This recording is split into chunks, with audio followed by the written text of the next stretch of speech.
நான் இங்கு பாய் போடும் போது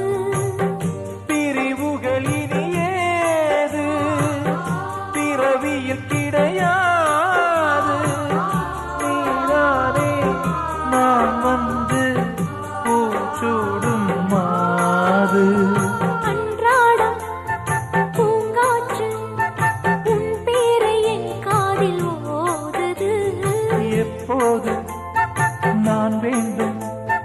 அப்போது பூங்காற்றை தூதுவிடு